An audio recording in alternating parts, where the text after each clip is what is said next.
I don't know how to use the highlights, by the way, so I'm not going to put that on until I know exactly what I'm doing. I believe we are live. Aha, hello, good afternoon, good evening everybody. Welcome along to RRLeagues Race Club event, sorry. So many events at RRLeagues, you forget which one you're at. Lamborghini Super Trofeo from Misano. We're getting all Italian here today. Along with me is my esteemed colleague Ethan, who will be commentating with me. Hello Ethan. Hello Martin, how are you today, mate? I'm good, thank you. Ethan's broadcasting from Syria today, so there's a slight delay, Clearly. but he'll be with us. Here in spirit, if nothing else. Nothing like quality, there we go. We're currently watching, who are we watching? Jazz Forsberg in qualifying, sorry, free practice. We've got 6 minutes of practice left, and then we've got a qualifying session, and then a race. How long is the race today, Ethan? Race is 75 minutes, starting starting top of the hour, 8 o'clock our time, UK time, and in 5 minutes qualifying, 15-minute session. So I'm sure they'll be enjoying that. And are we mandatory pit stopping tonight, or is it whoever's got the best strategy wins tonight? It's whoever's got the best strategy wins tonight. Looks like the fuel can go the distance, and it might be a bit touch and go on tyres. So I think generally accepted that we will be seeing a stop from most drivers. Some of our lighter footed competitors might manage it without a tyre stop. The only thing to really note is fuel and tyres will be done together. So if anybody's marginal on fuel, they will just take it at the same time they take tyres, and maybe just splash in a bit just so they make it to the end for certain. Awesome stuff. We've got a track temperature 35 today, so I should pretty imagine that I'll melt some rubber today. Yeah, I can imagine. This is definitely a track temperature where you start worrying about tyre management rather than just, going all out and hoping you don't have to. We've only got one car on track at the moment. That's Rick Binnersley in his fantastically coloured pink, black and yellow Lambo. That looks amazing. Look at that. I don't think anybody's going to miss it. Rick, as a commentator, mate, I completely appreciate what you've done there. Thank you very much. Yeah, it makes our job really, really easy. It looks like he's nicked those wheels from a council estate somewhere, doesn't it? Look at that, they're awful. Oh dear. Actually, yeah, just looking outside my window, I can see a Lamborghini on some bricks, and I think Rick might have nicked the wheels off of that one. Oh, quality. We're certainly going to have an easier job than the official race aren't we? When they commentated on a Porsche GTE race, and obviously all the liveries in that are white and silver. Oh no, that was so they had a stellar job trying to tell who was who. We're with Vlasti Lucas now. I've had enough of looking at Rick's car. We're going to have a look at Vlasti in practice now. Again, a very stunning car, completely the other end of the spectrum. Nothing quite like a good safety vest. Let's go on board with Vlasti as he comes down Misano. We don't really use Misano very much. It's a great MotoGP circuit, but it's not really shown on TV with the exception of the MotoGP, which is a bit of a shame. I think the problem with that is obviously blank pan World GT, whatever you want to call it, isn't shown on TV, is it? It's only shown on, I think the only way we can get it in the UK is through YouTube. And obviously they've raced it since like 2015, 2014 in blank pan. But yeah, like you say, the only way to get it on terrestrial channel over here is to watch the GP. Named after the late and great MotoGP rider Marco Simoncelli. It's quite an underrated circuit actually. It's very technical. There's a big long straight at the back with a kink in it, which actually goes into like a right-hander, another right-hander, and then Jesus Christ, a right-hander. So, in fact, I think that's where Vlasti is at the moment. So yeah, it's not the easiest circuit to master, and especially in these Super Trofeos, which are, I won't say they're a handful, but it's not like driving a Ford Fiesta, let's put it that way. No, I imagine you get a bit more oversteer in one of these. Well, I hope you do anyway. Blasted, leaves some nice big red, black tyre marks on the ground as he goes round there. I'm sure we'll see a couple of drivers doing that. It's quite warm at the moment. One thing that might be of interest to our viewers is that you can see the current game time there of 4:42 p.m. When we go into qualifying, that is simulated. This is simulated to be the Friday. That is simulated to be 9 a.m. on the Saturday. And then we're looking at a 7 p.m. start on a Sunday for the actual race session itself. So we're going to see a mix of temperatures. I don't think it's planned. It's on one lot of time progression, so 1-to-1 time. So I don't think we're going to be getting into the night at all, but we'll definitely be seeing some lighting changes over the course of the race. Yeah, it's a really interesting point there. The time you see at the top of the screen, that's not real life time, that's in-game time. Oh, yellow flags, yellow flags. Just Rick parking his car up. Maybe the original owner is trying to get his wheels back. I don't think you want those back, to be fair. I'm sure whoever's car he stole that off, his missus is going, thank you very much for getting rid of those horrible rims off of my car. Yeah, in case you're wondering, we've only got, I say, one car on track at the moment, which we're watching. The others are in pit lane. There is a 3 tyre set limit on this event. So bearing in mind you're going to need 1 for qualifying and probably 2 for race. There might be some people trying to risk it on 1 and 2 for race. That means they're quite limited in what they can actually run in practice. If they use a set in practice and then go into qualifying and then with like 1 good set in race, it's going to be quite a difficult decision about how you allocate those tyres.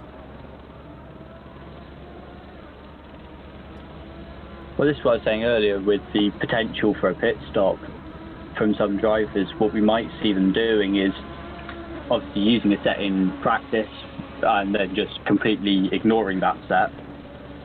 They've got 15 minutes for qualifying, so it's easily time to do 2 flying laps, as in doing out lap, flying lap, in lap, and do the same again. So what you might see them doing is scrubbing each of the other sets of tyres. So using set 1 now, set 2 for the first part of qualifying, set 3 in the second half of qualifying. Vladimir won't want to be using those as he comes out of that corner. And then just kind of fighting the bullet and having the 2 having to use both sets. Look at that, don't it look resplendent all part there with Rick's taking pride of place at the back. I think that's a bit unfair. Oh no, he's at the back of the timing screen as well. Okay, poor chap. That's something we don't see very often, is Simon Fillingham at the top of the timing screen. Good to see him actually doing decently for once. I assume that's reset by pit box rather than by time. To be fair, I thought it was alphabetical, but it's not even that, is it? So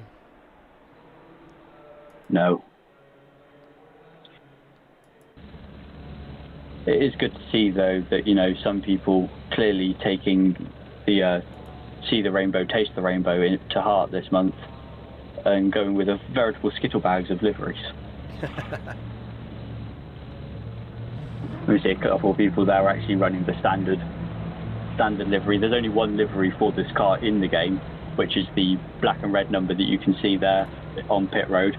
Everybody else's is a custom livery. Some of those would have been borrowed from online, but still good effort to all the designers out there that have done a decent job. Apart from Rick, bad. Oh, I don't know. I think by the end of the evening we'll fall in love with Rick's car. Yeah, maybe. I'm in control of the camera, mate, so I'll decide that anyway. Yeah, I'll let you know at the end of qualifying if I'm starting to feel a bit queasy from it. We'll cut it out. There we go, got a bit more action on track now. We're on board here with Mike Wyatt. I assume we're into qualifying now. I believe so. We've lost the time at the top of the screen, unfortunately, so I can't tell you what we're at, but it says session's ended, but we don't see the new one. Is it possible that if we change our our HUD settings that will happen if we flick through. Behind the scenes, I've tried that. I've tried disconnecting and reconnecting the HUD, and that's not happening either. So technical difficulties. Just because I'm new to ACC. What are those little like yellow bars next to the Lamborghini logos? Is that ping or? That is ping. So the guys that are on yellow, cool. Mike for example there, and Mr. Halavas in front of him, they will be having high pings, whereas Vlasti underneath and Antonio Deliva above, they've got a very good ping. So their internet connection looks fantastic, and it will help them during racing because obviously you're getting a live feed as to exactly what's happening at the time you're happening. The higher your ping, I hate to say it, the better driver you have to be to overcome that. It's not easy with high ping. Thank you, I'll put that one in my back pocket for next time I race. My ping is awful, and therefore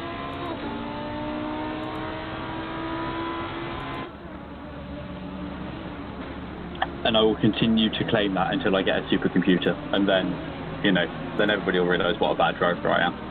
Don't say that. Let's see if we can come out of here.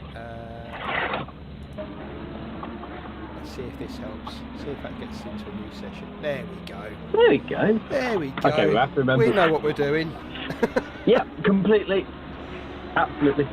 So you go, as you said, 10:03 in the morning qualifying session. 11 minutes left on the clock still to go. Everyone virtually is out on track at the moment, which is all good.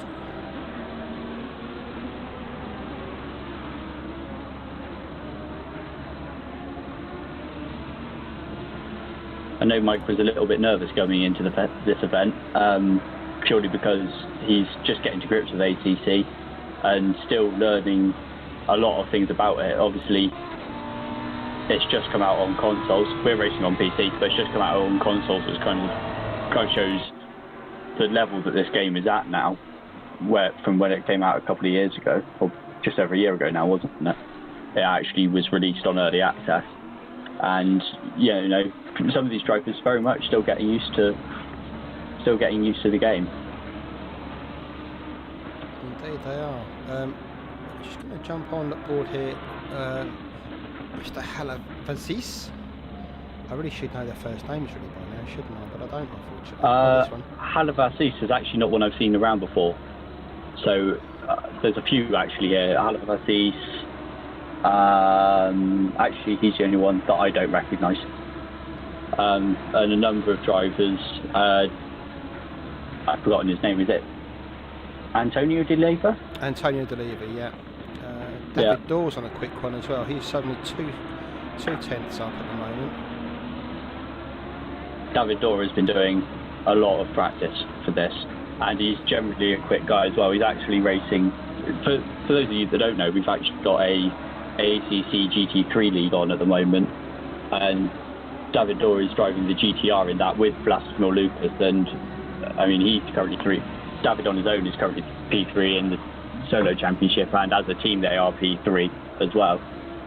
So those two very quick. That's why he's got that big number 1 on the car and pro, because he is pretty much a pro here.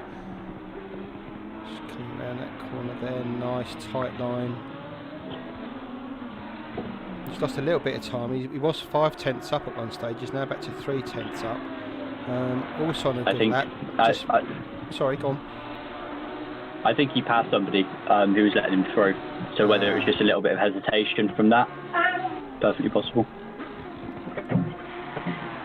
You've got current P1 as well behind him. Jack Camiletto's also on a good lap. Another 3 tenths up on him there. Liking the use of the liberal use of the curbing there. Oh, that's a proper Wouldn't tiger get away car. with that in most places. It's got a tiger in the tank there. Now.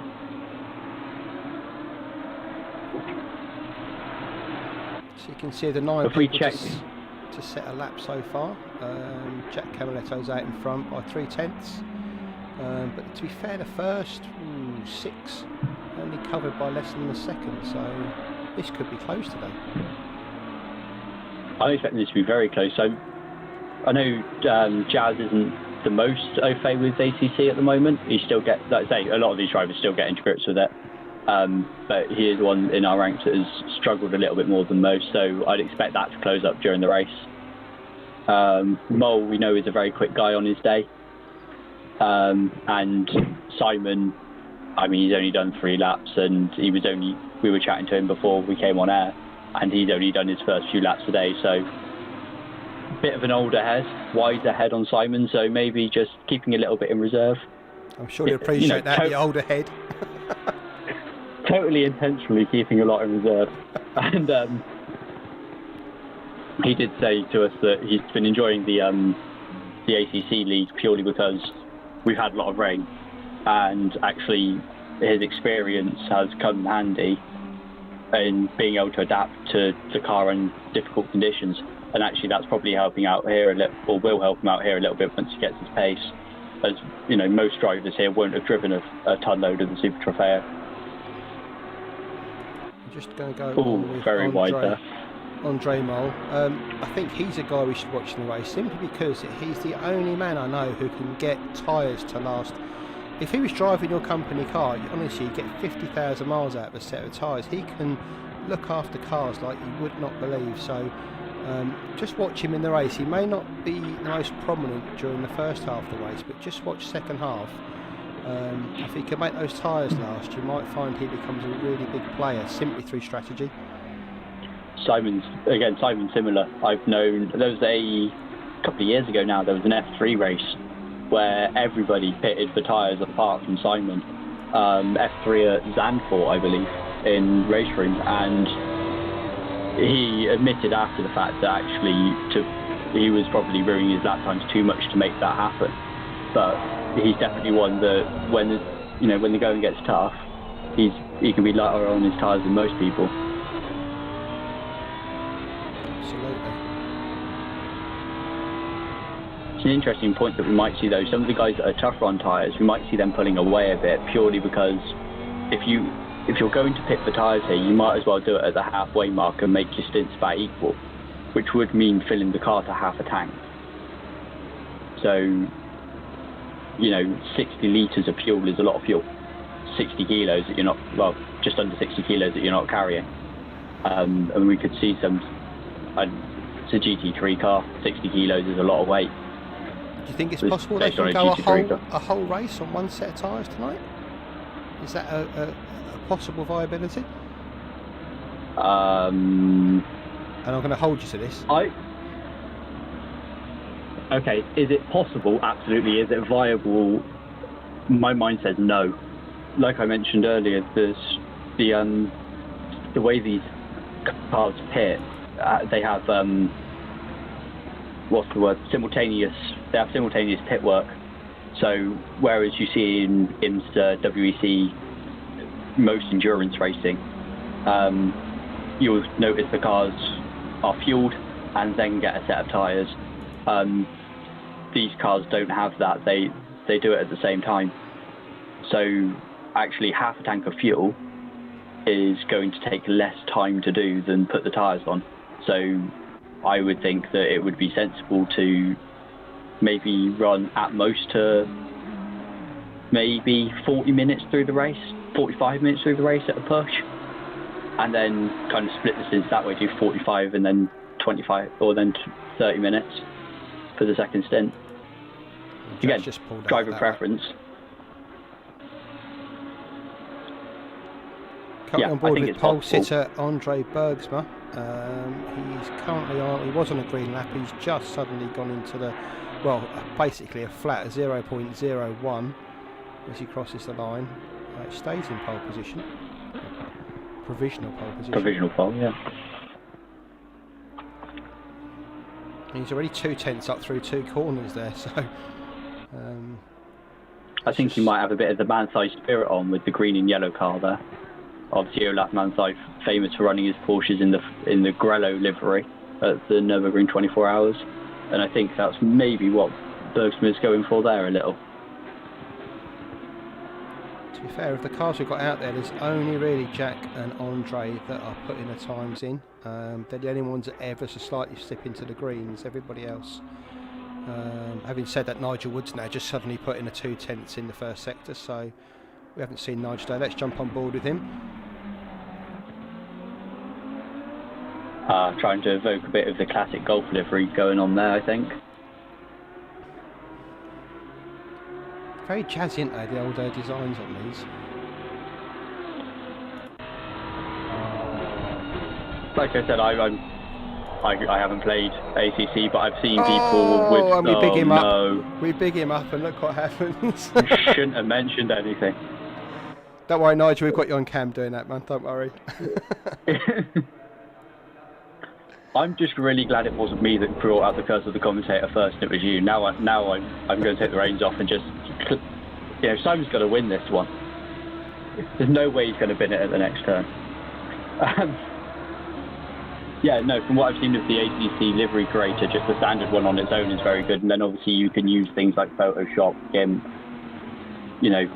your favourite image editing app to enhance the liveries.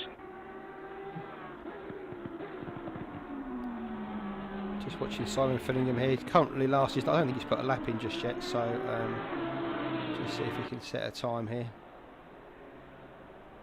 They're all in for their old pink and blacks, aren't they? Who was the other one we saw go around in pink and black? Obviously Rick. Got Rick, Simon, and I think, should we have a flick through? Just see who we've got. So we've got Andre's in the green. Mr. Halivas is also in the green. In fact, they're all in the pits. This isn't going to be easy, is it? Jackson, that's not going to be easy. Jack's in the tiger colour car. That's nice and easy to remember. That's Rick in front of him. Good. So we're just playing that commentary nightmares on live on air at the moment. I think this is interesting. I think it would make Le Mans a lot more interesting if the commentators entered the race not knowing what colour cars people were going to be driving. I've got to say to all the people watching, about an hour ago we didn't realise that custom liveries were going to be allowed today, and we only thought there was going to be one livery. So we were having a bit of a panic attack about how to commentate on 14 white cars going around. I'm very glad that we've got this, though. That's much better. Even if we don't know who they are, at least we'll get used to it over the course of just over an hour. Let's have a look who's green at the moment. David Dorr's got 2/10 on his best lap. David Dorr also incredibly consistent and not unduly harsh on his tyres to get those laps either. Oh, qualifying's finished. That went quickly, didn't it? I don't even watch him that. Wow. This will be the time then that I'm not sure if ACC lets you complete the lap. It'd be good if it did. I think it does. I think race room you finish as soon as the time goes, but I think you do get to finish your lap in ACC, which is good. So there we go, timing wise. We've got that's quite a good time from Bergsman there. That's very good. We've got 2.5 tenths clear. 5 people in the 139s, a couple in the 140s, and then a few at the back in the 141s. The one I'm just slipping into the 143s for Nick Wood there. Nigel Wood, sorry. Hopefully he's on a bit of a fast one and can just bang one in at the moment. I've got to give a shout out to Martin Keenan's. I mean, that's a great time there. It's gone. It's gone.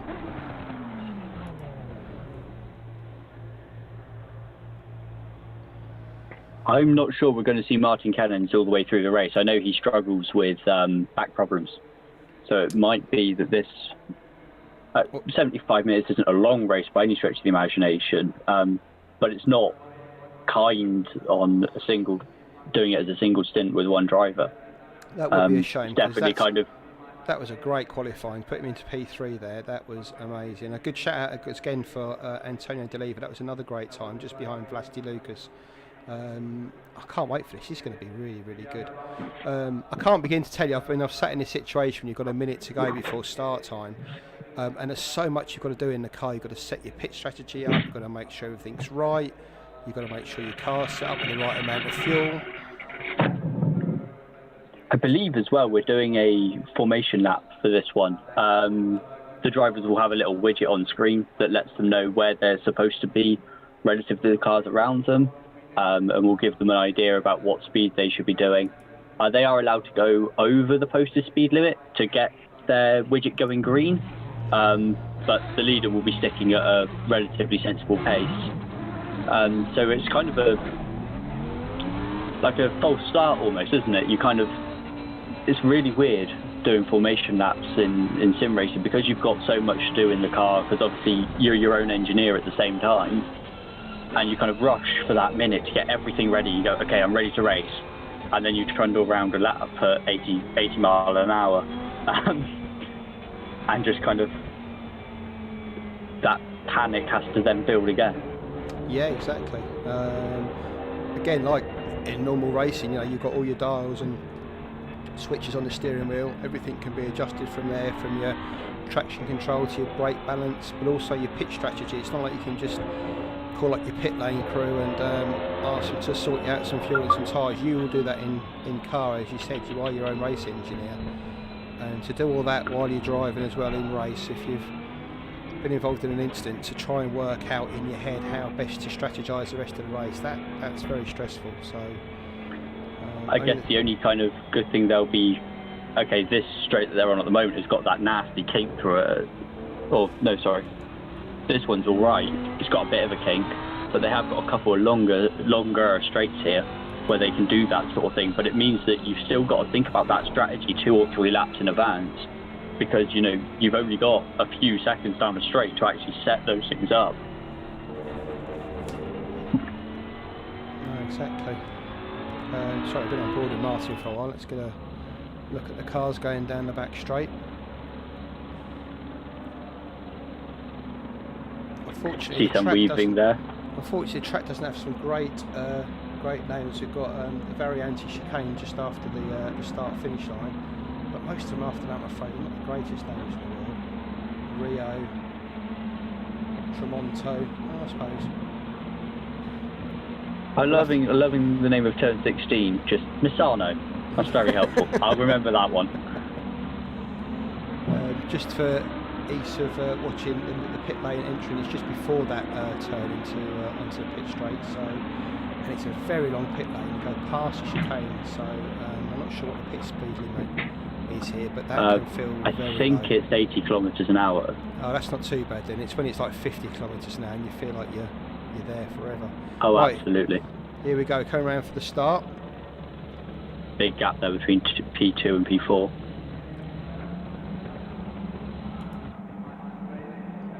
Come around the final bend here. We're expecting this to be a fairly clean start. One of the things we hold above anything else at RRLeagues is our clean driving. So hopefully this will be a nice start to the race, and everybody can just settle in and log laps. We'll go on board with Bergsma at the front there. There we go, and they're off. Bergsma gets a good start down to turn 1. Let's just watch for any carnage in the background. Camiletto on the inside there, makes it round into 3. Good start though by Bergsma there. Halavas second, Kennings has kept his space in 3rd. Camiletto's David 4th. Dawes on a bit of a flyer. David up to 5. On the inside there we've got Flasty Lucas. Right up David Dawes backside. Like I said, those two are teammates in S41. A lot of respect between them. A lot of respect between a lot of the guys at RRLeagues. It's what makes it such a great place to race. And, these guys will be giving each other more than enough room on lap 1. Get to lap whatever it's going to be at the end, and maybe we'll see some harsher moves being made.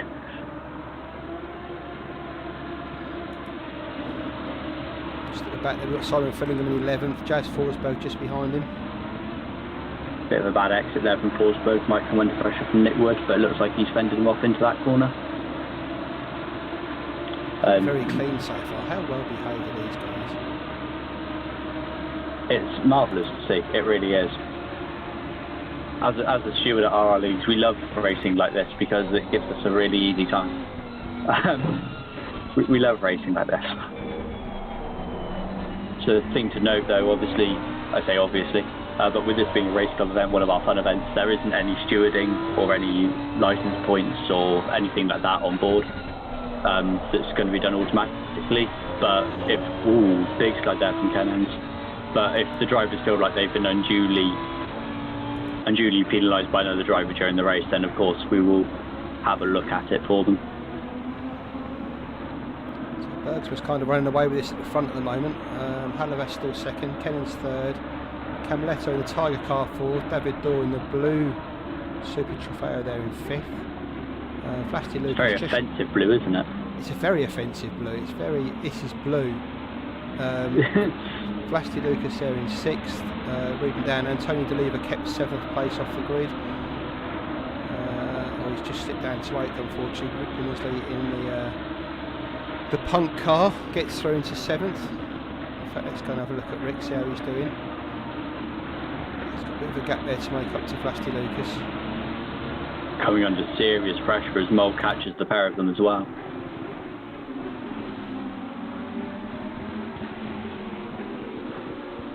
I think you're right. I think the only thing that car needs from Binnersley is a Sex Pistols logo on the side, and he'll be set, won't he?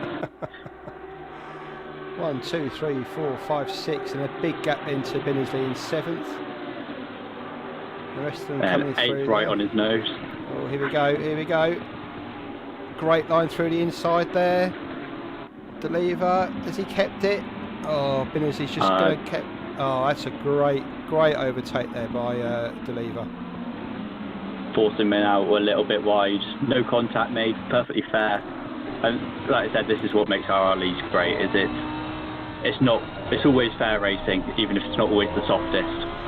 Some of these guys out here will be very harsh in giving you the bare minimum you are due, and not a lot else. Right, these two need to, or this group of cars here need to stop fighting over each other and try and get onto the back of Flasty Lucas, because the gap between them is currently growing at an extreme rate here. We've got these five. Obviously, Bergsman's way out in front. We've got these six, and then a big. Flasty Lucas runs wide there into the gravel. Looks like he's just been dropped a little bit. Probably not had as much time to practice as some of the others around him. But again, Flasty, very quick driver, turns his hand to a lot of different events, and the way he picks up cars is amazing. Well, that's the thing, in a race of this length, even if they haven't been practicing, by the time they get to 15-20 minutes into the race, they'll soon have their wits about them. Oh, absolutely. Mike Wyatt doing well as well. He's always an interesting one to watch in races. Not the fastest guy, pretty consistent, but definitely knows how to make his car wider than it ought to be. Not in an unfair way, just very good defensive drive. Definitely an interesting character to watch. There's Mike in the rather traditional black and red car. I like that, Mike. Thank you for making life easy for us. I believe that is actually the default skin on that one, which is why it will be the 69 car. Because if I remember rightly, the 67 is the number of choice for that car. So I think the 69 will be a variation of that, or it might be his personal number. So as Bergsman leaves the pit straight, Jazz, Simon Finnegan, Callum Morgan and Nigel Wood enter the pit straight. So that's the gap already after, what, 9 minutes? Quite a standing pace there from Bergsman. And he's going quicker again. I mean, look at this. He's 3/10 up on this lap. And he's got a gap back to David Dorr that you could literally sit on the track, have a picnic, get up and go again. I mean, that is some lead he's got there. It's always interesting to see drivers create such a big gap so early on, because we don't have any access to their tyre data. I mean, if we want to, we can find out what set they're on, but that's not the most helpful thing to us. We don't know what actual wear they're experiencing. It might be that Bergsman is pushing now. Like I said, might be on lower fuel, forcing him to one stop. Might be on lower fuel, might be burning through his tyres. We just don't know. And that's the good thing about these 75-minute races, is they're not so long that fatigue becomes an issue, but they're not short either, and strategy will definitely play a big part of it, as he probably is gaining some lap time from nicking so much of the curve there. just hope the car to the course doesn't see that and start charging you in rent for that bit as well. Let's spend a lap with Bergsman just in this car, just to see where he's making his time, because he's so quick. So into turn 1, through the chicane, big long one. Turn 2, plenty of curbs there. On to turn 3. More curbing. We've got a nice long drag round to turn 4. It's like a double apex, but quite a long double apex. There's the first. Ooh. Oh my goodness! Oh, we shouldn't have gone on with it. Oh, Andre Bergsman leading the race by a street and a half, and he spins it. Still comes back in 3rd position. Those tyres are going to be mullered now for a while. He's lost 4th as well. Oh Being wow! very careful there as well, making sure he doesn't hit anybody as he rejoins on track. Very clean racing, but a shame for him. It's worth pointing out that compared to the GT3 counterpart, this car has slightly more power, but it's slightly heavier. So, and I believe that weight is carried towards the rear. So actually, yeah, in these rear-wheel drive cars, big V10 behind you, or in the middle of the car, if you do get a little bit of a tank slapper going, it's incredibly hard to catch them. These cars as well taking easily 2 or 3 laps to catch temperature, and probably you're looking at Bergsman now waiting a lap at least to bring those tyre temperatures back under control on all four corners. He just caught the apex at turn 4, trying to get that double apex into 5, and it just seemed to lose it on the curbing and just spun it round. I bet he was more shocked than anybody, to be fair. He was more shocked than I was, and I was pretty out of seat. So anyway, I think that's one of the most frustrating things, is because that kind of spin as well, where from the onboard it almost looked like understeer until he actually looped it, and you're just kind of a passenger. You know you can't catch it. You just worry about, okay, how do I make this safe? How do I get out of this situation as quickly as possible and continue on down the road? Well, I'll tell you what it has done. It has made for an interesting race now, because we've seen the pace that Bergsman's got, and David Dorr's going to have somebody knocking on his back door very soon, as is Jack Camaletto and Vlasti Lucas. It's made that top 4. Has just dropped down to 7th as well. He has. So unless he must have had an incident. Unfortunately, my replay cam thing isn't working today, which is always good. But yeah. So clearly he's had an issue, and it's promoted Davidor to 1st. Very fitting. I was going to make a joke earlier about the fact that he needed to get his skates on because he had the number 1 on his door and he was so far back. I'm glad I didn't know, otherwise I'd look like a bit of an idiot, wouldn't I? Just on board Antonio De Leva here, following him round. He's up in 5th position, and that's and he's pretty close up to the lead actually. He's hanging on to the back of Bergsman pretty well there. In fact, they're all, although they're spaced out, they're all fairly consistently gapping each other. So that's what I was on about before, is these guys are all, especially, yeah, we've seen that fracturing, but one-make racing is always fantastic for keeping the racing close.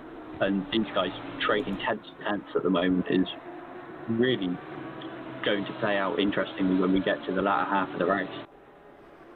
I don't know what's happened here, because I know Bergsman's spin must have taken him by surprise, but that pace he had for 3 or 4 laps just seems to have disappeared. He's got a big gap at the moment back to, if you look there, David Dorr's there, we've got Camaletto behind him, Vlasti Lucas, and then Bergsman behind him, and not really pushing Lucas to make any sort of... Well, he takes that very gingerly. Look at that, he knew he had an incident there last time. Make sure that doesn't happen again. It might be that we encourage obviously RRLeagues, because our whole tenet is safety and making sure that we get good racing rather than necessarily quick racing all the time.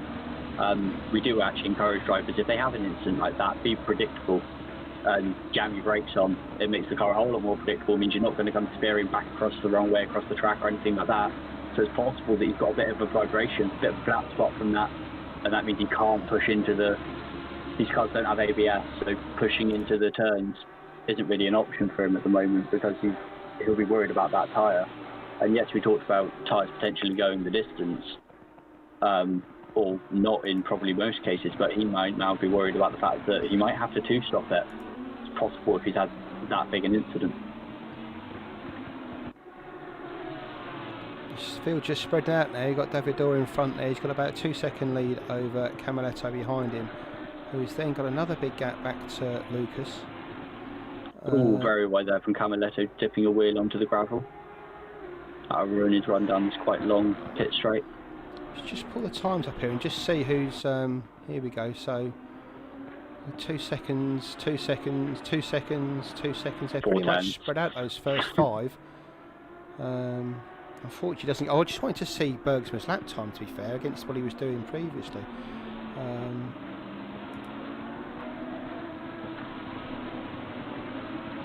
It's not giving me the info, unfortunately. If you go back to the. Well, actually, you can leave it on that. If you go to Bergsma now, you can see in the top left you've got best versus last. Ah, yes, good thinking, Batman. Good thinking. We can see that we've actually completed 7 laps of the race already, so and we're looking about a 1 minute 40 lap time, so we're going to be looking quite a few laps here. What, that's 15 minutes. So we're looking at probably you're doing maths live on the internet, mate. That's never a good thing. It's right. I have a degree in basically maths. So oh, really? I think I can do 7 times by 5 and get 35-ish. Ish.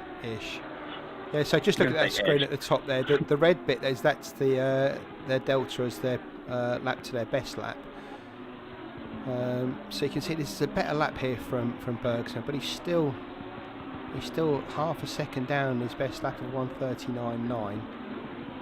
Let's just go and look at Davidor and just see his lap times here, because yeah, 1:39.3. He's pulling these out. Look at that. That's a cracking lap there. Followed up by 1:39.6 this time round. Maybe they were just taking it easy and they were giving Bergsma a bit of a run. It's quite possible. It's also possible that, you know, just like you say, just first few laps, keep it nice and simple.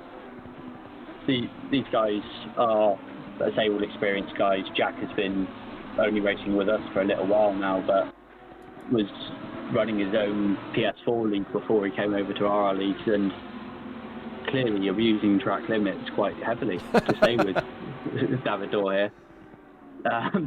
However, you know, these guys are experienced, they've got good heads on them, and very consistent guys. So you're saying then at the start of the race they were being strategic and taking it easy? Is that what race drivers do? I thought they just went hammer and tongs for 75 minutes. I mean, there's different styles in the Grizz, and you know, some of them are clearly pirouetting. Sadly, no style points on offer here today. Otherwise, I think Bergsma would definitely have that one in the bag. But yeah, it's almost, you know, I don't know how many people watching caught the virtual 24 hours of Mon that was run a couple of weekends ago. But nice pass there by. Deliver runs wide. And maybe feeling a little bit of pressure there. Martin Kennins with a good move on him there. He enjoys the DTM 92 car, so if his car gets a bit squirrely, he won't mind too much. He'll be happy with a bit of oversteer in that car. So yeah, as I was saying, like, he's gone wide there, and Deliver takes the space back. Come on, guys. Some of us want to chat here. We don't want to watch racing. That's not what we're... Oh no, wait, that is what we're here for. Deliver looks up. Kennins looks up the inside, and again, Deliver holds him off. Good racing for these two guys. Nice and clean. If Kennins will have a look up here through the inside of the double apex here. Oh, bit far back though. I think it's better off it and just through turn take 6. his nose out of that one. Down the straight up to a stiff left-hander. Turn 8. Not really an overtaking space. No, the car is, I can imagine the car is quite on edge through there. Just trying to get the car settled, and it's not exactly the biggest braking zone in the world by the looks of it. Although running it in hot through there, is he a little bit wide? Or no, he's all right. And on the big long straightish banana, you see there's a kink to the right here. There's another flat kink through to the the kink. right here. Flat through there, then it tightens up really harsh. And that left front is getting so much abuse at this stage. It just I doesn't think seem that's to... what we're seeing is the couple of right-handers we've got here are, or sorry, the couple of left-handers we've got here are not the fastest corners in the world, whereas you've got a couple of right-handers that are really fast, like the double apex that Bergsma had his incident at. And maybe that's what's going to be happening here, is just a little bit of punishment on one tyre can go a long way to ruining your race. That's a really good point, actually. The right-handers here are quick right-handers, where your near side of your car is getting some punishment on the G-forces. Oh, there we go. He's having another look. And that'll force. Kennens, the lever holds him. He's going to have the inside line into it. Well, at least he knows where he's going to start attacking him. I think he had a look there. Side by side. Well held, Martin Kennens. That was a fantastic bit of driving.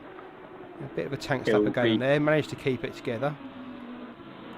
He'll be wishing that he had a button on his he's wheel got him. to request a new race. I think he's got him. The lever wide there, through there, but he's got the inside into the next corner. Keeps Kennens on the outside, very smart. Kennens maybe going for a bit of a cutback out of here. Doesn't look like he's quite got the drive. Somebody off in front though. Who's that? Is that Halavassis? There's that Halavassis in front in 6th. He's clearly had enough. He's very slow through here. And Kennens we're using him as a pick to get past. And DeLever's lost out there, I think. He had to back off there.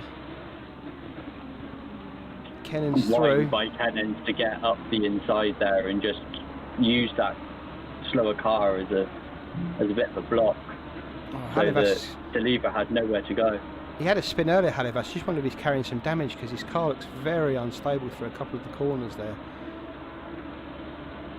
Anyway, it's given Martin Kennens a little bit of space there, a little bit of breathing space to try and pull a gap out now. The lever's still there, having a look, but he'll need to pick this up a little bit just to make sure Kennens doesn't get... Oh, and there you go. You see in the background there. Right. I think Halavassis carrying some serious damage. Yeah, that car is very wonky.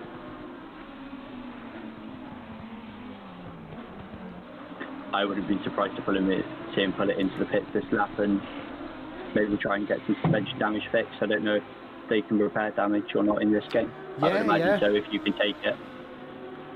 Yeah, that'll allow to happen, but it does add so much time to a pit stop that you do end up giving your race away with things like that, unfortunately. So I'm guessing that's why he's trying to limp it round, just to try and save some time to get it to some kind of pit window where he can put some new boots on, get some fuel in it, and basically start again. Yeah, of course, you run the risk though of potentially collecting another car, and I mean he's lost 5 seconds already. I mean, I know he had that spin, but he's already 5 seconds behind DeLever, coming through the last time in Beacon. So it's perfectly possible that he's losing 3 or 4 seconds a lap at the moment. And actually, at what point does that add up to your damage time? Just go back to that fight between DeLever and Kennens, because they're still fairly close here. Neither of them really giving a quarter, which is what we like to see.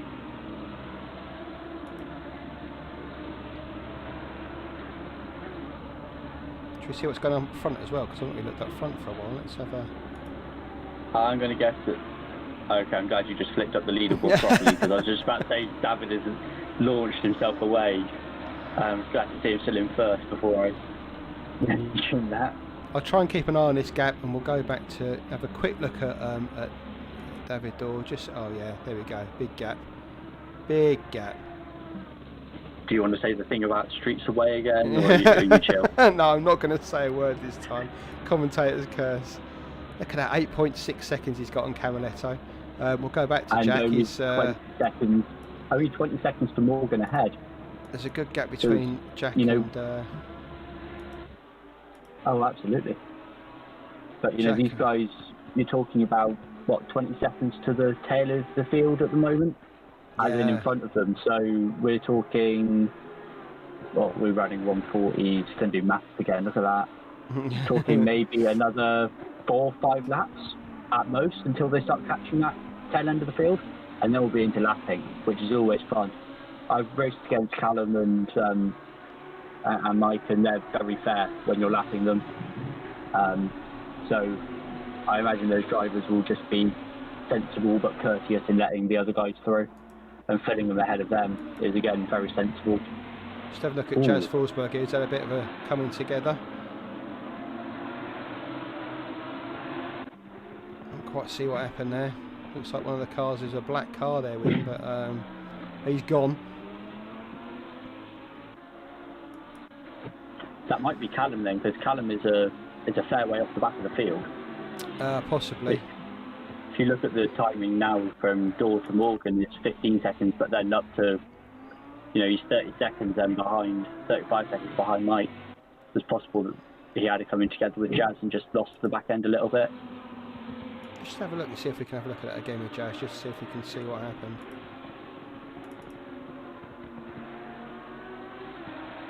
No, it's not letting me do it. Awesome. We always knew that this being our first time doing it, there's going to be a few teething problems. Ah well. Ah well, couldn't have been that interesting. Clearly if the replay gods aren't interested.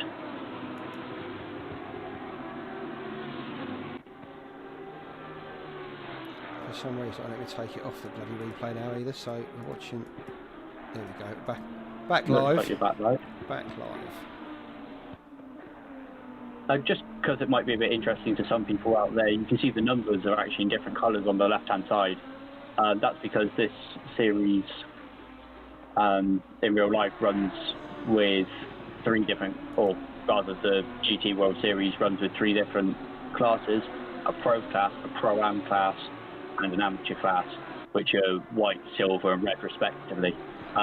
While nobody has been told what to do here, nobody is running a class for any specific reason. It's just what they prefer to run as. So we can see clearly some of the drivers prefer to call We've lost Flasty Pro. Lucas. Where's Flasty gone? We've lost a few drivers. Didn't we have 17 at the start? We've lost Flasty Lucas. He's gone.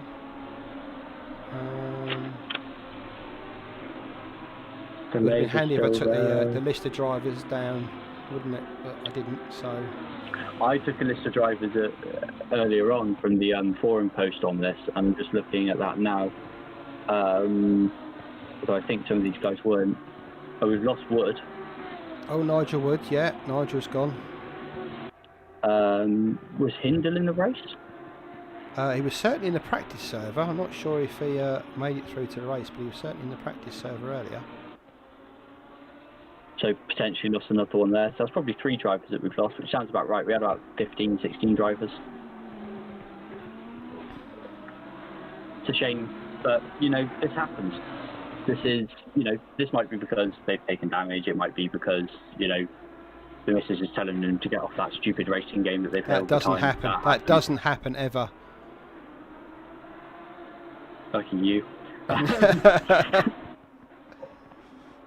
The dog never comes and starts licking you while you're in VR and things like that. It just doesn't happen. You're properly concentrating 100% of the time. No, and nothing ever goes wrong with the internet ever, as we all well know. Yeah, that is the thing. That is the thing. Although these people are at the race, it may just be something just as simple as an internet connection, and that is just the worst. It's something that I've been in heated arguments about in the past. As heated as arguments about sim racing get. Mostly when I'm trying to tell people, no, it is a real thing. I'm not just some plank that plays video games online.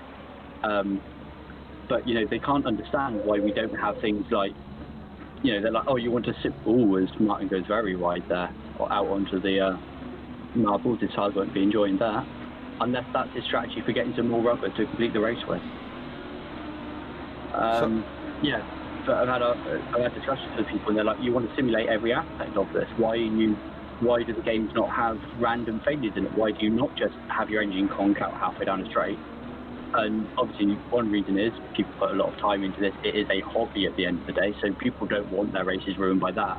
And also we've got enough problems with wheel disconnections, internet connections, those are our versions of mechanical failures, and they can strike at any time. That's your in-game failures, really, isn't it? So yeah, where you say like an engine might go, your gearbox would start playing up, or you might get an engine recovery system failure.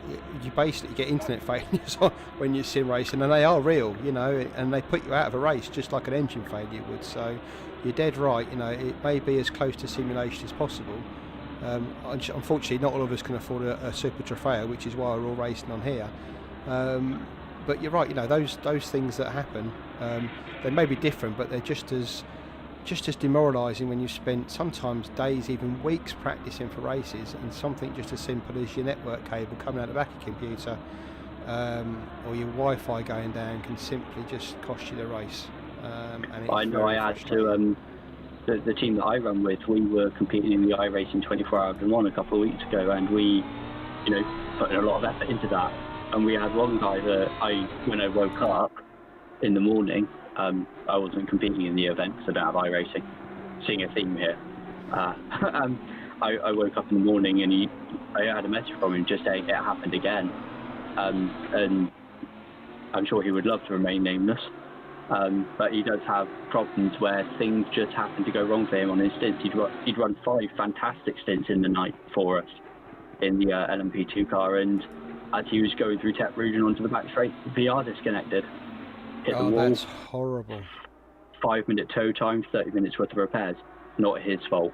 And he knows that, and I told him that at the time. But, and he wasn't blaming himself at all, but it's just really, I ran hours. He put easily 24 hours worth of practice in just for that race.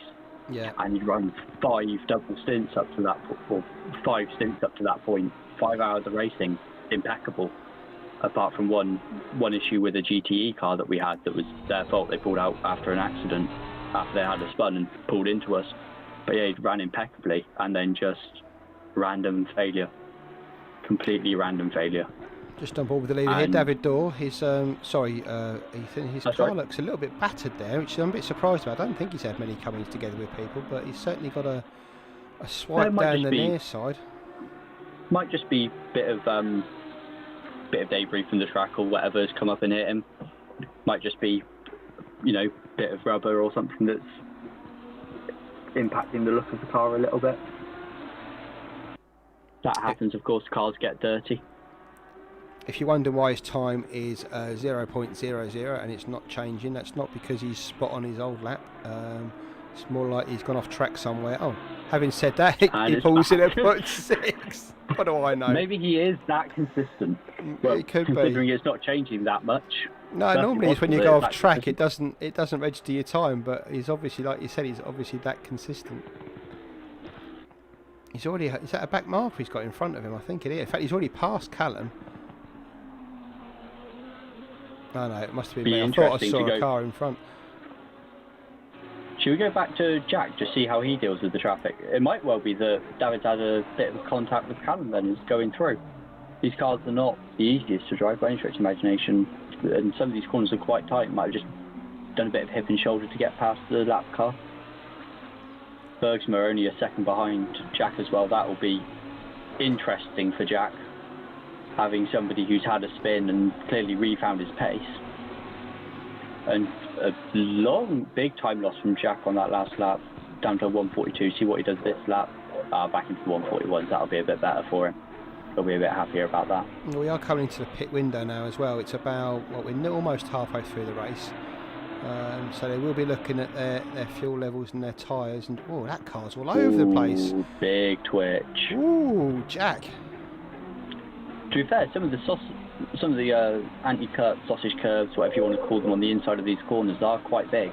It's possible that they're just, some of these guys trying to extract performance like that might have just done a little bit of damage to the car, and obviously that builds lap after lap.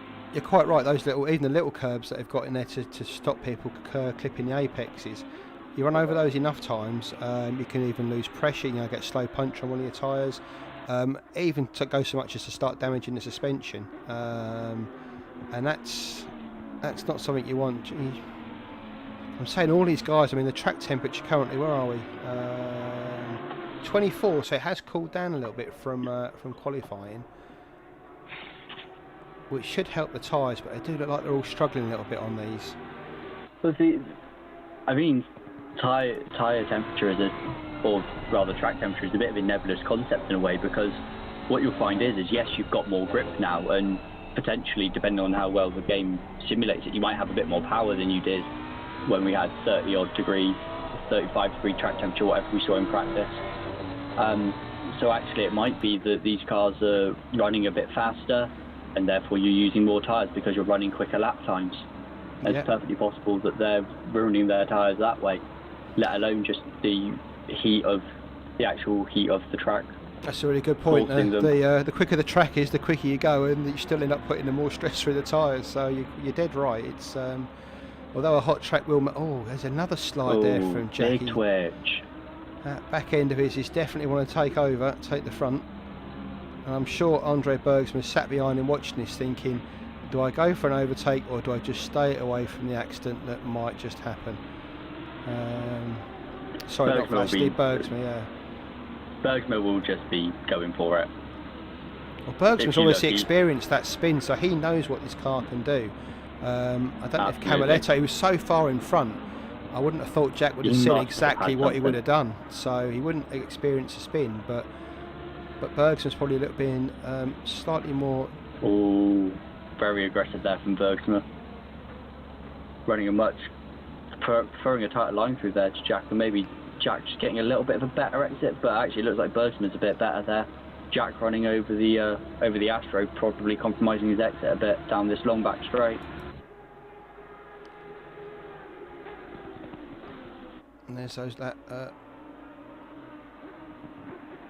front left tyre getting all that abuse. The rear on that side as well. Just takes as much abuse as the front, so all that side of the car will be horrible going around those right-handers. That's actually a really good point, because as well as obviously you having lots of fast left-handers that abuse that front right, a lot of fast right-handers that abuse the front left, they're often multi-part corners as well, so you're accelerating while you're turning, and that will abuse the rears quite nastily. And yeah, I imagine you'll see maybe not so much difference between front and rear on these cars, but a big difference left to right, which will cause a lot of instability through some of the faster turns. I've just gone on board here with Bergsman following Camaletto, but I was just watching his steering wheel inputs. I think what we'll do is just go on board with Jack and just see how much he's using that steering wheel in some of these corners, because it looks like he's got handfuls in this car.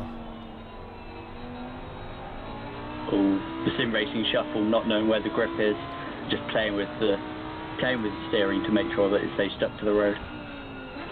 This is the corner I think he struggled at the last lap. Yeah, whoa! Oh, big oversteer. That's weird, because that's not lift-off oversteering. It's not power oversteer. That no, looks it's like coasting that's through something there. Inherent in that setup. It's worth pointing out that as well as being able to make this, we're free on setups here as well tonight, so drivers perfectly able to go in and tweak whatever they fancy. But within that, ACC has some defaults. They have a safe setup and a kind of a balance, and then an aggressive. And it might be that Jack's got them for that aggressive setup, and it's just as the tyres are coming off, is a little bit more lively than he can deal with.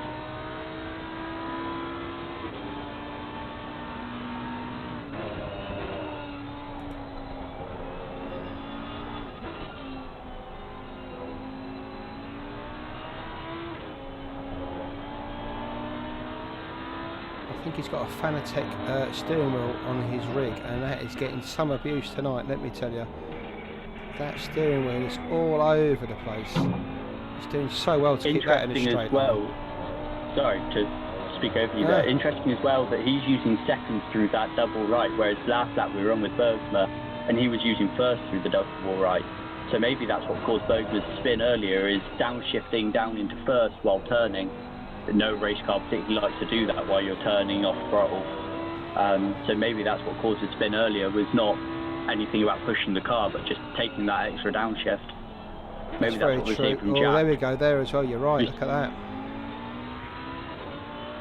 Like I said, the heavy cars, these, So, okay, lighter than the GT3, but, you know, you're still talking the thick end of 1,300 kilos. And producing, I've got a power number here, 620 horsepower. Is that how much? 620 horsepower? That is amazing. 620 horsepower. God, no wonder they're struggling. Some other, if you like your stats, you've got, this is all lifted from the, I don't think it was a Lamborghini website. I think it was somebody that sells Super Trofeos on behalf of Lamborghini. But they reckon it does 0 to 60 in 3 seconds.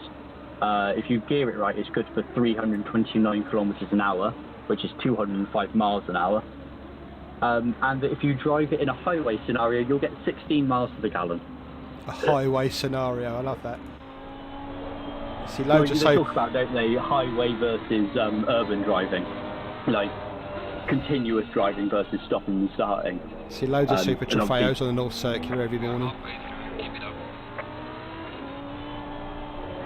I don't live a million miles away from the M4, and I tell you what, if I was allowed to blast, if I lived in Bristol, was allowed to blast one of these to London every day, I think I could get on board with that.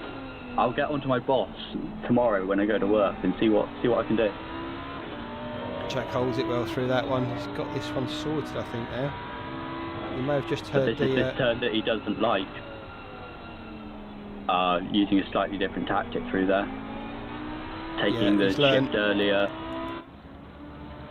He's losing time to Bergsma through there. They're obviously taking it easy through there to make sure he keeps the car pointing in one direction. But Bergsma's picking up seconds on him there because that gap's certainly closed from a couple of laps ago. Oh, we've got 3 pit comers. Halvatis, Mole and Forsberg all in the pits at the moment. Halvatis and Mole right next to each other. Halvatis coming out in the lead. I must have had some gap on those guys. And this is where it gets interesting. Is that David Dorr for his pit stop? That's David Dorr for his pit stop. Ooh, the leader's in. To reverse there a little bit. Camaletto's in. That releases Bergsma. This will be interesting to see what Bergsma does on this lap. Because a quick in lap here will put him ahead of Camaletto.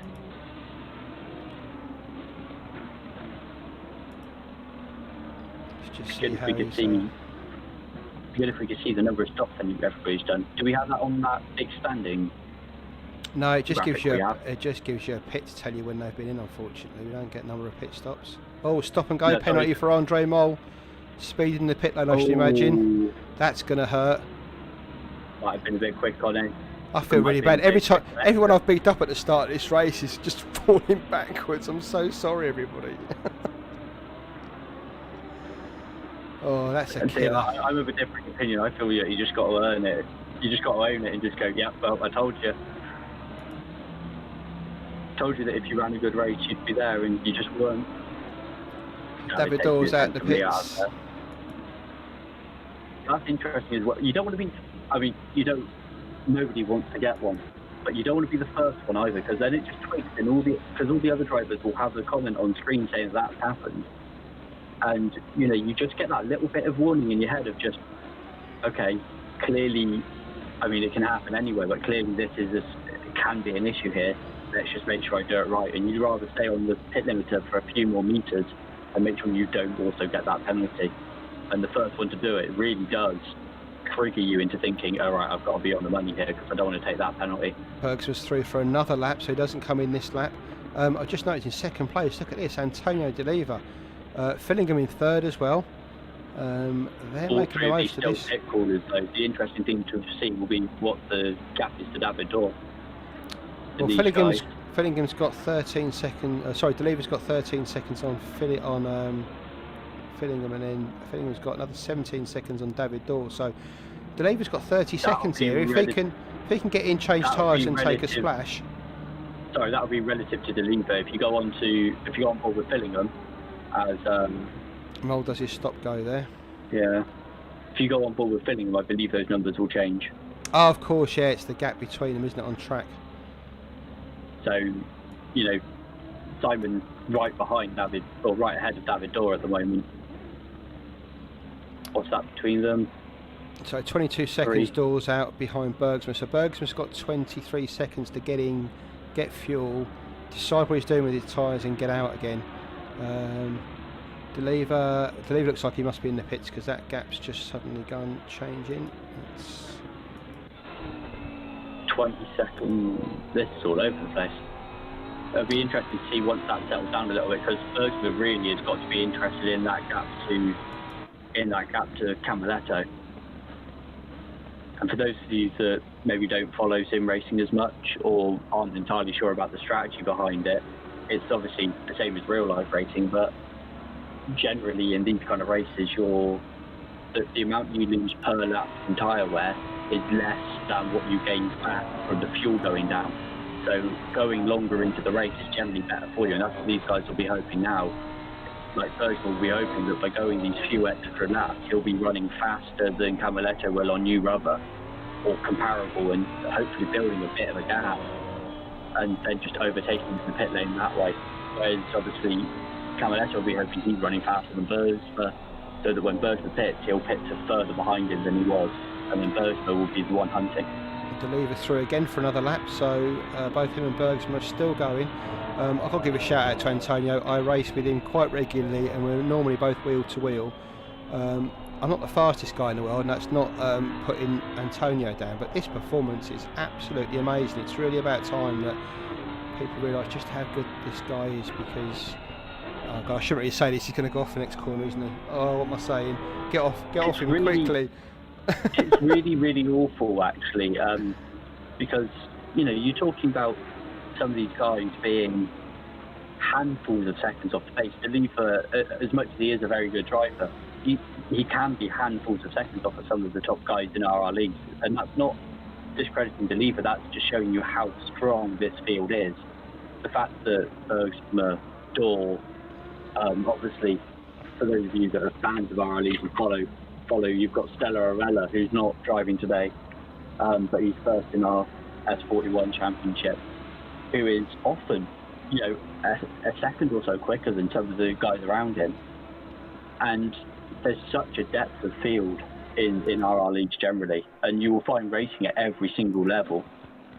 And something that's really attractive about driving here is, you can come in and you can be 3 seconds off of alien world record pace, and you'll find somebody.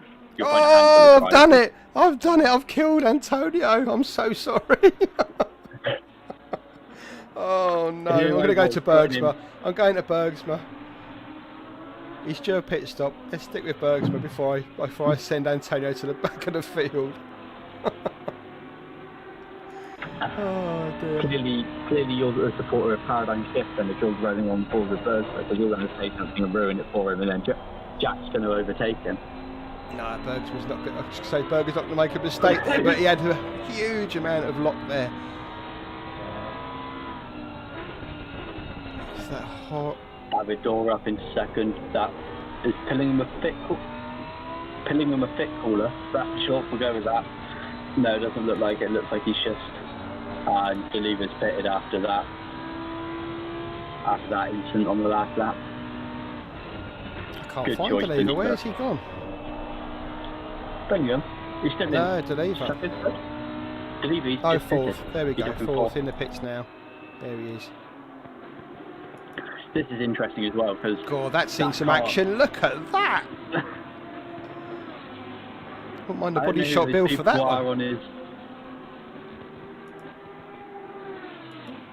And this is where, team managers are very thankful in sim racing that they don't have to foot a repair bill. That is the one great thing about sim racing. You don't have to pay out for a £200,000 supercar, and you don't have to pay out to fix it when you inevitably smash it into a wall. So there's a lot to be said for the old sitting in your bedroom with a steering wheel. It's great. Like I said, we ran the 24-hour Le Mans. We crashed. We had 2 cars in the event. We crashed both of them a couple of times. And, think about it. We had 8 drivers. That's a lot of insurance to pay out, fuel, tyres. I didn't have to pay out of pocket at all for it. It was great. Just got to sat down and watch some guys racing. It was amazing. Okay, so Camaletto's showing there in fourth. I've got a feeling. I wonder if Looks like Camaletto is catching. Yeah, the time's all over the 17 place seconds. here. I mean, David Doyle's got 7. I mean, Bergsman's lost a ton of time there. He'll struggle to get in the pits, get fuel, and get out again in 17 seconds. So he's going to lose that Probably time. looking around 25-30 seconds for a stop. So times are all over the place. But Billingham probably looking to drop to about 8th or 9th back into that battle with Jazz, and Bergsman looking to drop back to probably quite far behind Camaletto, but clearly he's got some pace in that car, and I would be very surprised if he wasn't back with the group. And then you did say Bergsman was good on tyres, and if he hasn't pitted yet, this is kind of as late as you want to push it, as Billingham pits. It's a 75-minute race, and you've only got 30 minutes to go. I mean, if you have, again, it depends on the allocation, how well you've used it during qualifying, how well you used it in practice. You may find that the tyre set he's got in the garage is actually not that great, so he's trying to push these as much as he can. Of course, the alternative is he going to go the whole race? Like you said, I don't think it's viable, but in fact, I don't even think these can carry the fuel for 75 minutes. I'm not even sure their tanks. They can carry the fuel for 75 litres. They can. Just about, yeah. It's a bit touch and go, but it's not. You know, it's not Le Mans level of lifting, coasting by any stretch of the imagination. It will be short shifting here and there. Well, perhaps that's why he's losing the time then, because if he is trying to make these tyres cool down and get the extra fuel usage out, that's probably why he's losing a bit of time. But if he can get this to the end without stopping, that will be an amazing drive, especially considering the pace he had in the first 3 or 4 laps when he pulled out that massive lead. If he can pull that off. Nice little battle going on behind him. Is that Halvasis and Wyatt, by the looks of it? I don't know, let's have a look. Where are we? It's Morgan Callum and Mole. So I think again, two guys that are used to running, not in a team, but used to running near each other on track, and to imagine there is a bountiful respect there. Maybe a little bit of rivalry too, just for a little bit of spice. As Mole really looking to hound Morgan out of his final turn, but it looks like Morgan got a bit of a better exit and should keep the position. I've got a feeling these Although two guys Mole's coming back at him. I've got a feeling these two guys are a lap down, because they're obviously Andre Mole had that stop go. Oh, and there goes Mole. No, sorry, there goes Morgan. Morgan has a spin coming through the chicane.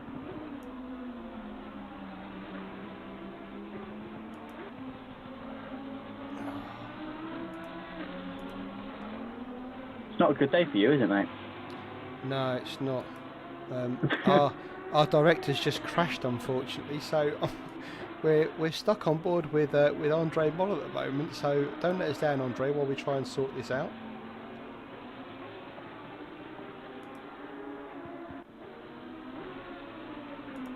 Currently 6 cents down on his. I assume that's on his fastest lap rather than his last lap, considering how bad his last lap was. I assume that's when he came in for that's still left over from his stop go. Yep, he's like I said, Andre's a really quick driver. He's obviously had the bad luck with the stop go for the speeding. Andre Mole is a very quick guy. Very quick.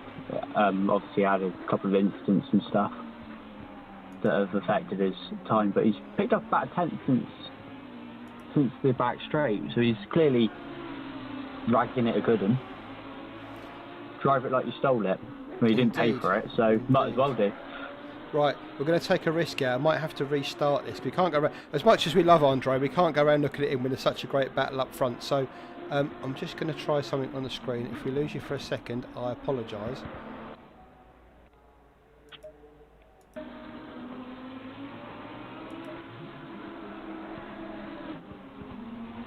Let's see if this works.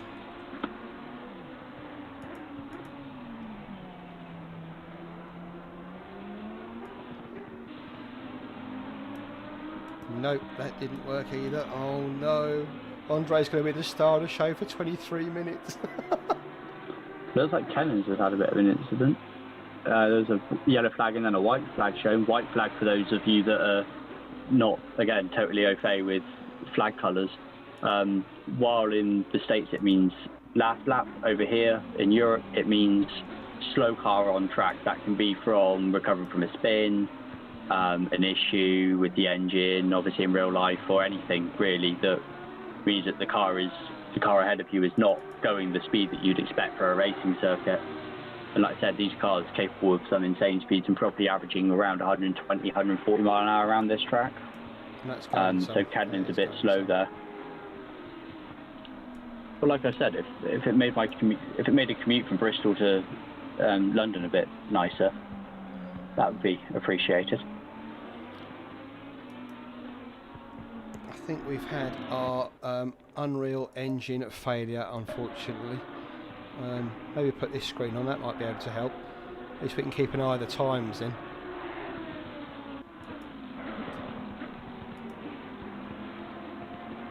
So Bergsma still leads door. Camaletto, Halavas up to 4th. Who have we lost? There's someone there missing, isn't there? We're down to 11. There is Bergsma, Door, Camaletto, Halavas is... Cannon, no, not Cannons. Cannons is there. Delever's down in 9th after his pit stop. Bergsma, Camaletto, Delever, Door, Forsberg.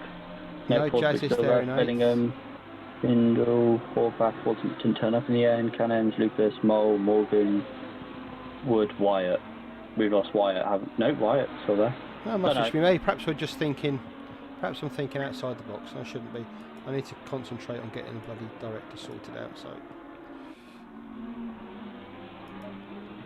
we can see from that screen that we were just on that actually track grip is optimal now. Again, it's going to be. We can see it's gone down to 23 degrees as well. As we go to 8 o'clock server time here, we're looking at 9 o'clock in the UK at the moment, which I think puts this race somewhere in the middle of the Atlantic, or rather just off the coast of the UK, which is exciting. Didn't realise that's where Misano was, but sure. We can see the track grip is optimum. These guys looking at a really nice track at the moment, cooling down and kind of getting into that happy hour stage of cooler track temperatures, cooler air temperatures, meaning you got a bit more power, a bit more grip, and clearly some of these drivers are trying to use that to the best of their ability to save some tyres and save some fuel, I imagine. Just because I'm looking at it now, I can see you've got a little play button next to Andre Mole. Can you just click on a different driver on that screen you're on now? Oh, look at you! Look at you! Do you know what? The youth know everything about computers. Don't let them tell you anything else. Us old boys, we know absolutely nothing. I can promise you I know very, very little. I'm just good at guessing. If I go to drive now, I lose this, don't I? Can I? You do, but and it'll go straight back to Mole. Yeah. Have you managed to lock something on the... Yeah, but it goes back to Mole. You were on Bergsma, and then once you came off of that screen, it went to Mole. Yeah, no, let's stick back to the... at least we can control something on this. Can we get rid of the chat box on the right-hand side, or...? I can go into options and see if I can get rid of that way. This gives a chance to get the circuit map on. Don't think chat's on that bit, is it? No. Centered comms panel. Don't know what that is. Oh no, don't want to play with that. I get all my settings. Can't look at that. The top secret setup. Exactly. Everyone will be freezing YouTube at that exact point. What's he doing? How's he doing that? Online chat. They do that to mine just so they know not what to do.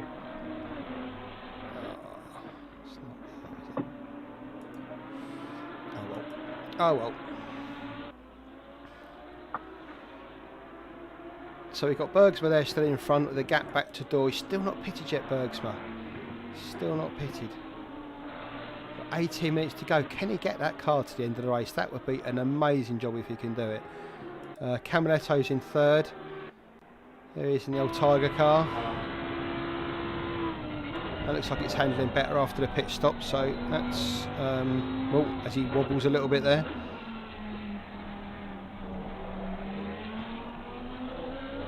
and you can tell it was unplanned. Look how clean the chat is as well. There's no bitching, no anything like that. RRLeagues is such a great place to be. Look at that. If you do want to get involved, jump over to our website, rrleagues.com. There's a Discord link in there as well to get into our Discord. Happy to have you along to chat, even if it's just you want to watch the races like this with us. Join in the chat. We'd love to see you. So yeah, come on and say hello.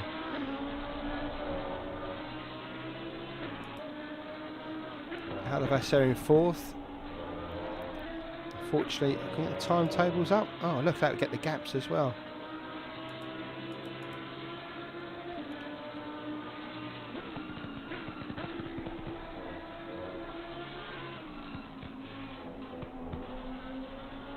So it looks like Bergsman's got a 28-second gap on David Dorr. I wonder if David Dorr's made a mistake somewhere.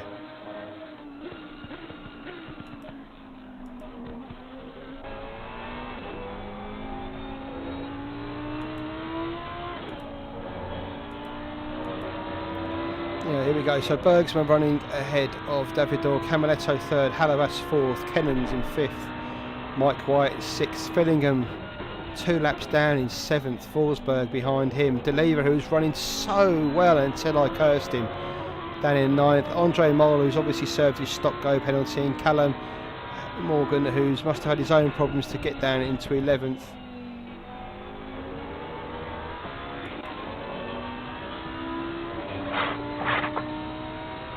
Oh, I thought we lost there for a minute, Ethan. She'd need the old need the toilet. No, I heard the telltale scrambling of Cat handing up the stairs, followed quickly by Puppy scrambling, and thought that there might have been a bit of commotion, so I just put myself on mute for a minute just so that we didn't have to hear that domestic, as you know, Cats obviously win that one. Yeah, absolutely. To be fair, Martin Brodel never has to put with that sort of shit, does he? It's always easy for him. Oh, absolutely. It's not something you have to deal with in a professional situation at all. Just to make it a little bit more interesting though. So Bergs was still out in front, 16 minutes. He passes the pits for another lap. Can he get this thing to the end? David Dorr is indeed 28 seconds behind him. I mean, I don't want to put. Do you know what? I'm going to come off Andre. I'm going to go on to Jack. I don't want to curse the poor lad. If he can get that to the end on one set of rubber, fair play to him. Like Bergs was playing the canny game here. Although he's pulled out a bit of time to Jack. Looks like he might have done just a touch.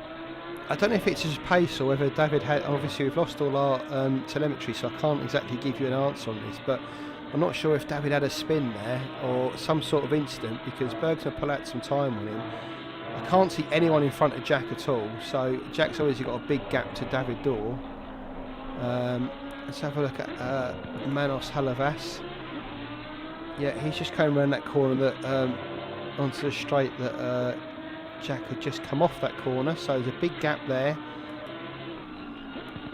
An even bigger back to Kennan. So these guys are pretty well spread out. I mean, if Bergsma can get this to the end, I've got to think he's got this race wrapped up. I mean, I'm not saying he can push it home, but 28.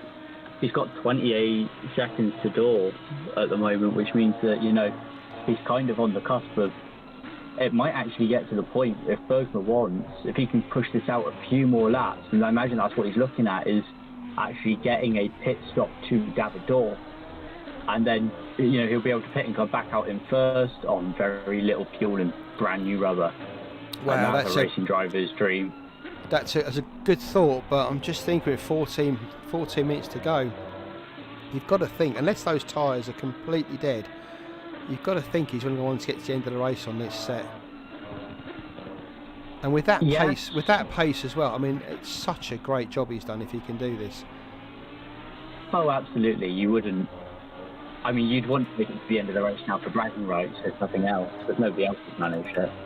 And we all know that bragging rights is the single most important thing in sim racing. Oh, absolutely. We don't do this for pleasure or for money or anything like that. So we do it for bragging rights. Oh, I do it for money. And that's the secret. I would do it for money. I'm not good enough. I do it for money. I give 50 quid away every month for it. So Bergsman's still in the lead, trying to get this Super Trofeo to the end. He's got 13 minutes and a lap to do. Remember, the clock finishes. He'll have to finish the lap that he's on at that point as well. So 36 Is it laps. and a lap or that lap? Yeah, I know it's the lap after. Obviously, as soon as he crosses Yeah. the line and the clock's on 0, then he's finished. So I know that I think it might be in the endurance events then that they are 3 hours and a lap. So you complete the 3 hours, you then finish the lap you're on, and then you have another lap after that. right. So I think this one is set. I'll have a look in a minute since I have the ability to do that. I think it is set But to I believe- 75. I was just trying to make the point that he's actually got to finish, even if he closes the line with 2 seconds to go, he's got to finish that lap as well. Absolutely. I assume we're on. I think it's only the Nürburgring 24 that does it the other way. But I assume we're on. So if Andre crosses the line with two seconds left on the time, everybody's got to do that extra lap. Exactly. And if people have gone tight on fuel, that's a huge consideration, because part of and it's stupid to think, part of sim racing is getting your fuel absolutely spot on, and that extra lap from someone that's got the pace that Bergsman's got today can really throw you out. And the last thing you want to do is take a splash and dash on the last lap, or even run out of fuel. And to be fair, I've seen more sim racers run out of fuel than take that splash and dash at the end, because it's just such a killer. It really is. The biggest killer actually is, speaking from experience here, is thinking you're really good at maths, thinking you only need to do that splash. You're doing it like 5 or 6 laps in the end, doing the splash, taking on 5-10 litres of fuel and then not needing it. That's even more of a killer. That can happen in that lap of 5 laps, because what you might notice is Andre might be a little bit tight on fuel, so if he's going to cross the line with 1 second left on the clock, might just leave it. Well, Might yeah, just go, you know what, I'm happy to lose a second here. well, that's it. With a gap of 28 seconds back to, I mean, we'll just check when he crosses the start-finish line just what the gap is. As he comes round again, no pit stop. 25 seconds. 10 minutes to 25 go. seconds at the last. Yeah, I mean, that's a quarter of a lap he can give up at the end. Just, well, a quarter of a lap, about an eighth of a lap he can give up at the end, just to sit on the line, waiting for the time to tick down if he is short on fuel. But he's done everything so well today. I can't believe he'd have got something like that wrong. I think he's done everything just so well today. The pace, even after that spin when he was so far ahead after 5 or 6 laps. I think that spin did him so good. I think it just settled, because he was blistering to start with. I think it just settled him down. Took him 2 laps to get back into it, settled him down, and just went, actually, you know what, I'm not going to win this on outright pace anymore. Got to be clever, got to use the strategy. Because that might well be a thing. He might well have started off with the intention of stopping and gone, well, actually, I've kind of lost, everybody was going to lose 20-30 seconds on a pit stop. I've just lost 10 of those by having a spin. I can't now afford to take a pit stop. No, you're spot on. I thought exactly the same thing, and just wondered if that was a thing. But having said that, he must have had 7 to 5 minutes worth of fuel on the car when he started this race. So to have that pace that we saw at the beginning of the race, absolutely, with a car that must have been so fat on fuel, I mean, I don't want to big him up too much, because you know what happens when I do that. But this is such a great performance by Bergsma. Such a great performance. Let's just drop back to David Dorr. Oh.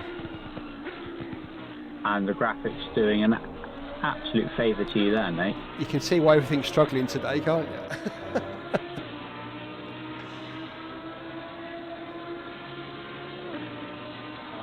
So Dorr back in second, Camiletto third. See if Camiletto's on that straight yet. No, he's still got that big gap yet. So they are pretty much spread out.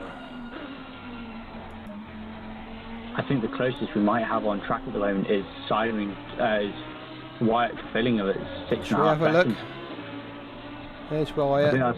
There's Fillingham. Even that's a bit of it. You can just see Wyatt disappearing into the corner there. Forsberg again, a bit further just back. Coming into that, well, even way further back. He's down the other end of the circuit at the moment. 20-second gap to him. And poor Antonio D'Oliva, whatever he did to lose what he did, unless he's had a nightmare in the pits or something. He was running second at one point, back now in ninth, 2 laps down.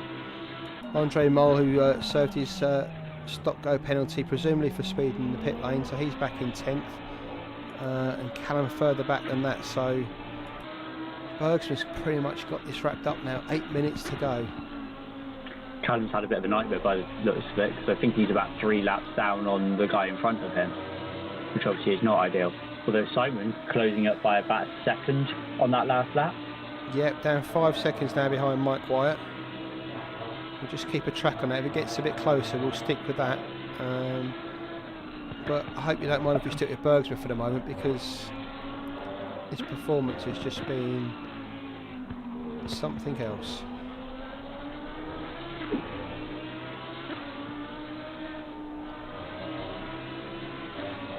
David Dorf still back in second, Camaletto third, Halavas fourth. Kennan's had a good race there in fifth. He's been up there all the way through. We've lost Binnersley. That's where's Rick gone in that punk car? That's it.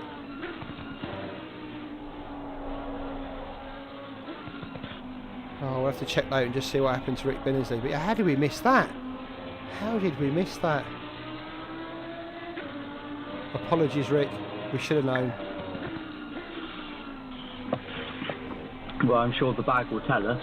I'm sure. For those of you that don't know, that's what he goes by on YouTube. I'm not just calling him a bag. I'm not, quite that mean. Yeah, to be fair, we'll give now you've watched all this footage, you might want to jump onto some of the other streams. Jack Camaletto will have a stream coming out under his name, so you'll be able to find that one. It's Jack J.A.K. Callum Morgan's got one going under WF1 Bottas 1805. He's got his up. I've just had a little look at the RRLeagues chat, and nobody has posted in there saying that they've had connection issues or anything like that. So, the guys jumped into a Discord chat afterwards and have a bit of a chinwag. Nobody's saying at the moment that they're having problems. To be fair, guys, if you're watching this and you want to see the bit you miss afterwards, like the driver after show that you always see on TV, but you always only see the little bits, jump on Discord. That's where it's all happening, and you'll get all the chat afterwards. And Bergs was telling everybody how he managed to get this to the end. David Dorr saying he had a nightmare, he should have caught him. All in Discord, so jump over and come and say hello. The thing is, people in sim racing as well is, again, it's one of the many discussions people have when they're trying to show that our hobby is stupid. So they kind of go, well, you don't sit there in a full race suit and helmet. It's like, yes, because you know what, it's a hobby. And if I don't have to be coasting at 50 degrees, and Wyatt has a massive slide there, then, I don't want to. Clearly Wyatt's struggling on those tyres. I think he's pitted, hasn't he? He must have done. I don't know, I would have thought so, but Fillingham's pulling away from there like... Oh yeah, Mike's struggling with those tyres. He's really struggling. Very wide there. He's struggling to get used to the game. He jumped into this event on the pretext of kind of getting some laps in a competitive scenario. Because running practice laps and running laps against the AI and all of that is as great fun as that is. It doesn't quite match to what these guys can do. And I think the thing is when you are games that go on. When you are on a practice circuit, by the time you get to this stage where your tyres are this gone, you'd quit out and you'd start again. It's only in race scenarios where you're forced to actually put up with these conditions where your tyres are absolutely mullered, and you can't quit because you've got 4 minutes to go. But trying to drive it is like trying to drive a milk float down an alpine slope. I mean, even when he's carrying no pace through the corners, he's still struggling to get that thing to turn. Look at that. It's really interesting as well, because obviously this being, as you can see in the top left-hand corner, the official World GT Challenge game. When you go onto the single player and stuff, you get a star-studded lineup come up of AI drivers that have been officially licensed into the game and stuff. And you get that on a number of sims, but it holds no. In a lot of, they talk about in the F1 games and stuff that they customise the AI profiles to be a bit more like the drivers. You don't really get that in sim racing because it's not it's not about that. It's not about actually, racing your Van Thors, your Jimmy Brunis, your Romain de Mars. It's about the online aspect of it. It's got to be about the online aspect of it and feeling like you're doing this for real. So actually, it's perfectly possible that Mike has been okay on public, or okay on his own, single player, because although the names are famous, they don't hold any weight because they all drive the same. Whereas once you come into this scenario and you see a David Dorf behind you, you see a Forsberg coming up behind you, and you're just like, what those guys can do. And a lot of these guys, like we've been saying, race each other a lot, race each other every couple of weeks or so, and what they're capable of. Just watch them all go down a pitch straight there. Just trying to work out distances between them. There's quite a, I wouldn't say completely spread out. It's about 5 or 10 seconds between the top 4 each. Well, apart from Bergsma, who's got 20 seconds on door. That is coming down a lot though in the last few laps. Yeah, that's come down a bit, but it's going to need to come down a hell of a lot. There's only 2 minutes left on the clock. Bergsma's probably got this lap and one more, and the victory is his. I think he might have slowed to make that happen. Possibly, I think you're possibly right. I know we saw a bit of a twitch last. We did see a bit of a twitch last lap, but clearly was tyres related. Just upset the balance of the car a little bit. But I wouldn't be surprised if some of this is just being a little bit canny and just going, I've got 30 seconds to bleed, I might as well bleed it. I imagine if we start seeing David get within that kind of 5 to 10 seconds range, I imagine you'll see Bergsma just pick up the pace a little bit.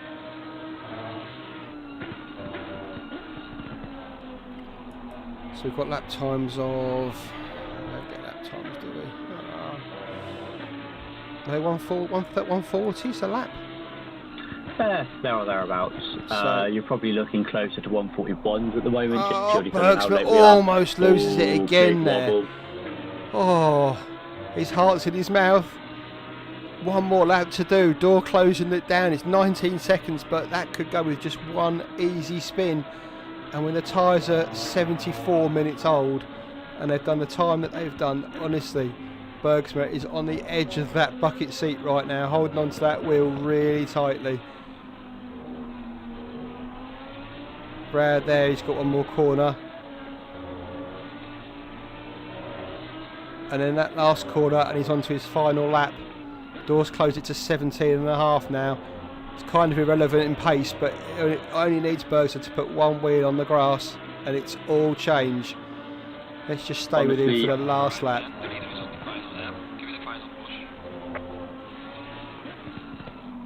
Bergsma around the chicane. I think, to be honest with you, it's going to be honourable from David, but I think the door is closed for him.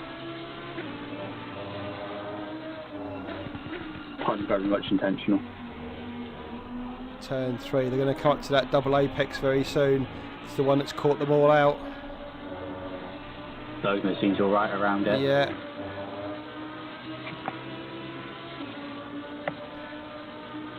Up to a big left-hander.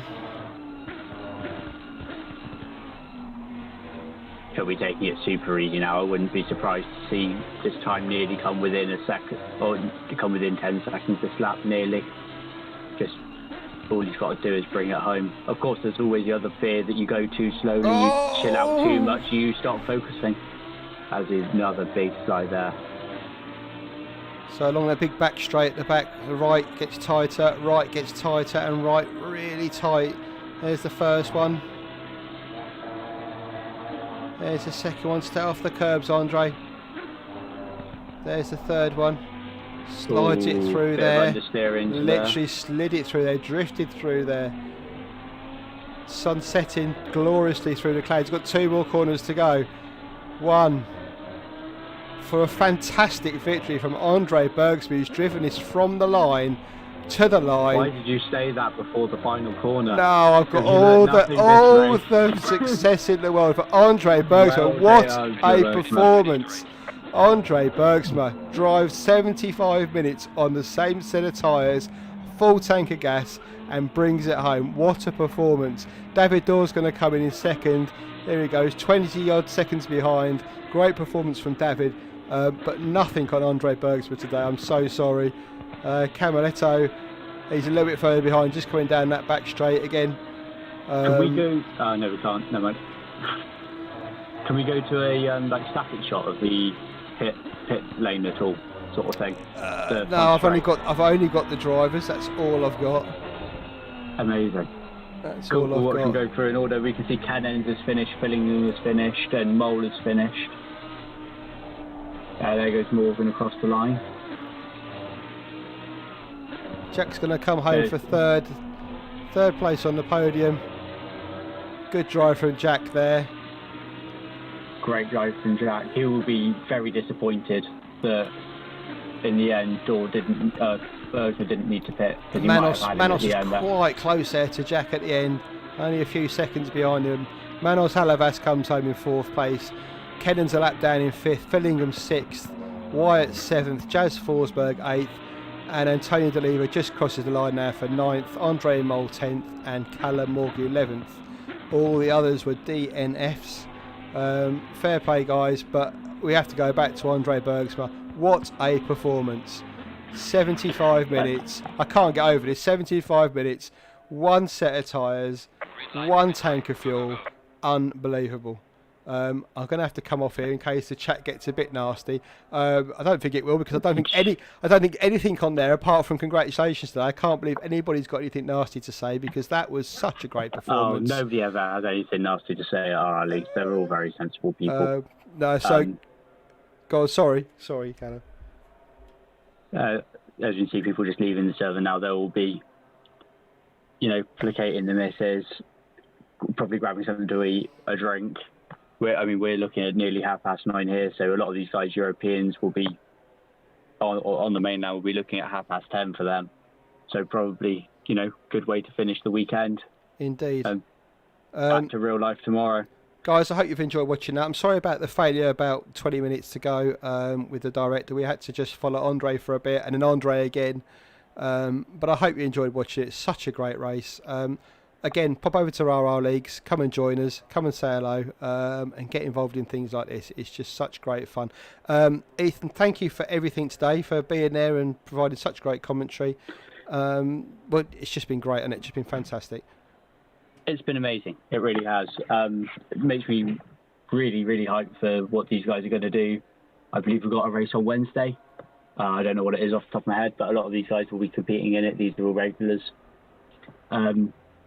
And yeah, this may be a fun event, but you can see how seriously these guys take it and just the effort they put into it. Yeah, I think we've got an Assetto Corsa Competizione race at, I think it's Spa on Wednesday. Very similar to this, but obviously we're all driving different GT3 cars. We're not all stuck in Super Trofeos. I'm not sure. It will be raining. And it will. It always rains at Spa, doesn't it?